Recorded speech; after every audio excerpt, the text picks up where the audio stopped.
நன்றிகளை தெரிவித்துக் கொள்கின்றோம். அடுத்ததாக நம்முடைய மாண்புமிகு தமிழ்நாடு முதலமைச்சர் அவர்கள் சாஸ்திரி நகர் நகர்ப்புற நலவாழ்வு மையத்திற்கான கல்வெட்டை திறந்து வைத்து சிறப்பிக்க இருக்கின்றார்கள்.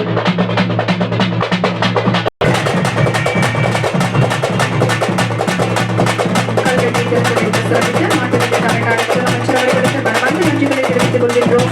சாஸ்திரி நகர் நகர்ப்புற நலவாழ்வு மையத்தை திறந்து வைத்து சிறப்பிக்குமாறு மாண்புமிகு தமிழ்நாடு முதலமைச்சர் அவர்களை பணிவன்போடு கேட்டுக் கொள்கின்றோம்.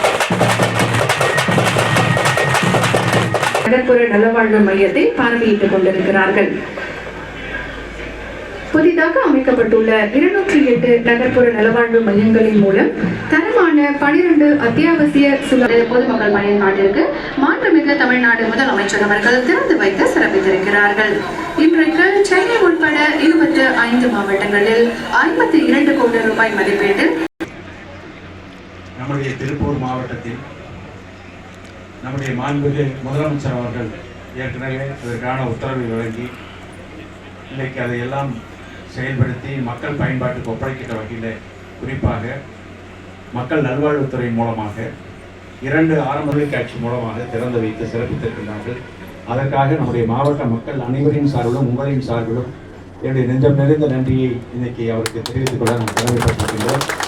ஏற்கனவே காங்கேயத்திலிருந்து படியூர் வரை இந்த பகுதியில் ஒரு மருத்துவமனை இல்லை, குறிப்பாக ஆரம்ப சுகாதார நிலையம் இல்லை என்கிற ஒரு கோரிக்கை நம்முடைய தொடர்ந்து இங்கு இருக்கக்கூடிய மக்களும், அதே நேரத்தில் நம்முடைய படியூர் தலைவர் திரு சண்முக சுந்தரம் அவர்கள் உள்ளிட்ட நம்முடைய ஒன்றிய கழக செயலாளர் திரு சிவானந்தன் உள்ளிட்ட அனைவரும் தொடர்ந்து வலியுறுத்தினார்கள். அந்த வகையில் இன்றைக்கு அந்த திட்டம் இங்கே செயல்படுத்தி நம்ம எல்லாம் உள்ளபடி இது நிஜமா கனவா என்கிற வகையில் இன்றைக்கு நடந்து கொண்டிருக்கிற நிகழ்ச்சியாக நடந்து கொண்டிருக்கிறது. உங்களுடைய அனைவரு வாழ்த்துக்களோடு மகிழ்ச்சியாக இருக்கிறது.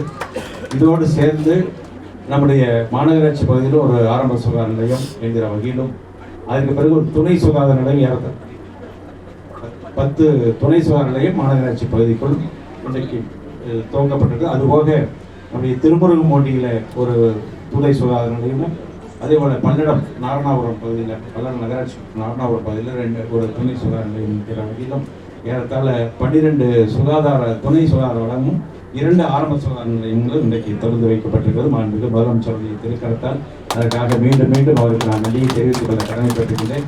இந்த நீண்ட நாட்களாக இந்த பகுதியில் இடத்துல இங்கே கூட ஒரு நம்முடைய மாண்புமிகு மக்கள் நல்வாழ்வுத்துறை அமைச்சர் என்பது குளத்துப்பாளையம் என்று சொன்னால் தாராபுரத்தில் ஒரு குளத்துப்பாளையம் இருக்கிறது, அதற்கு தான் கிடைக்க வேண்டும் என்று நானும் நம்முடைய மனிதவள மேலாண்மை துறை அமைச்சர் மாண்புமிகு சகோதரி கைல்வெளி செல்வராஜ் எல்லாம் மகிழ்ச்சி அடைந்தோம். இல்லாமல் இருக்கிறது அங்கே குளத்துப்பாளையத்துக்கு அதற்காக நிச்சயமாக அங்கே தான் நம்முடைய கோஆபரேட்டிவ் நூற்பாலை ஏற்கனவே கோவை மாவட்டமாக இருந்தபொழுது கோவை மாவட்ட நூற்பாலை என்று துவங்கப்பட்டது. பல நூற்றுக்கணக்கான பேருக்கு வேலை வாய்ப்பு தந்து அது தொழில் நசிந்த காரணத்தினால் அங்கே அந்த ஃபேக்ட்ரி க்ளோஸ் ஆகியிருக்கிறது. அந்த பகுதியில் தான் இந்த ஆரம்ப சூழ்நிலை கேட்டுக்கொண்டிருக்கிறார்கள். அடுத்த கட்டமாக அதை பெறுவதற்கு ஒரு வாய்ப்பை ஏற்படுத்துகிறார்கள். அதே போல் நம்முடைய திருப்பூர் மருத்துவக் கல்லூரி மருத்துவமனை ஆன காரணத்தினால் அந்த மருத்துவக் கல்லூரி நம்முடைய காங்கேயத்தில் காங்கேயம் வட்ட மருத்துவமனையாக இருந்தது மாவட்ட மருத்துவமனையாக தரம் உயர்த்தப்பட்டது என்பது உங்களுக்கு தெரியும்.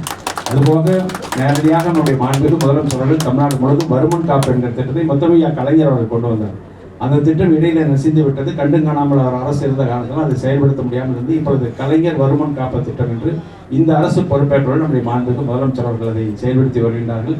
காரணம், இது போன்ற மருத்துவமனையிலிருந்து மருத்துவம் பார்ப்பது என்பது உலகம் முழுவதும் இருக்கக்கூடிய ஒரு நடைமுறை. மருத்துவர்கள் இங்கே பார்க்கிற நேரம் ஒரு மாதத்தில் ஒரு 2 நாட்களாக வெளி கிராமங்களுக்கு சென்று அங்கே இருக்கக்கூடிய நம்முடைய பள்ளிகளிலேயோ சமுதாய கூடத்திலேயோ முகாம் அமைத்து அந்த மக்களுக்கு அங்கே இருக்கக்கூடியவர்களுக்கு வயதானவர்களுக்கு பரிசோதனை செய்து தேவையான சிகிச்சை வழங்குகிற திட்டம் தான் வருமன் காப்பு என்று முத்தமிழ் கலைஞர் கொண்டு வந்தார். அந்த 108 ஆம்புலன்ஸும் தமிழ்நாட்டில் முதல்ல முத்தமிழ் கலைஞர் அவர்கள் முதலமைச்சர் போது அறிமுகப்படுத்தப்பட்டிருந்தது உங்களுக்கு தெரியும். ஒருவேளை இணைப்பு கிடைக்கவில்லை, அது வண்டி வரவில்லை என்று சொன்னால் உடனடியாக சில பேர் அவர்களுடைய வாகனத்திலேயே அவர்களை ஏற்றி கொண்டு போய் மருத்துவமனையில் அனுமதிப்பார்கள். அப்படி உதவி செய்யக்கூடியவர்கள் இன்றைக்கு அரசு பாராட்டி இன்றைக்கு ஊக்கத்தொகை கூட வழங்குகிறது.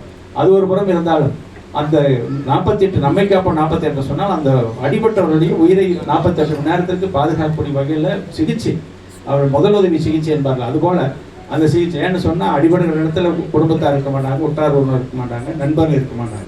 இதே அடையாளம் தெரியவில்லை என்றாலும் கூட அவர்கள் கொண்டு போய் கிராமங்களுக்கு சென்று சுழற்சி முறையில் அதெல்லாம் பரிசோதிக்கக்கூடிய ஒரு சூழ்நிலை அந்த வேனான வசதியிலும் அங்கே மருத்துவங்களும் அதில் அமைக்கப்பட்டு செயல்பட்டு கொண்டிருக்கிறது.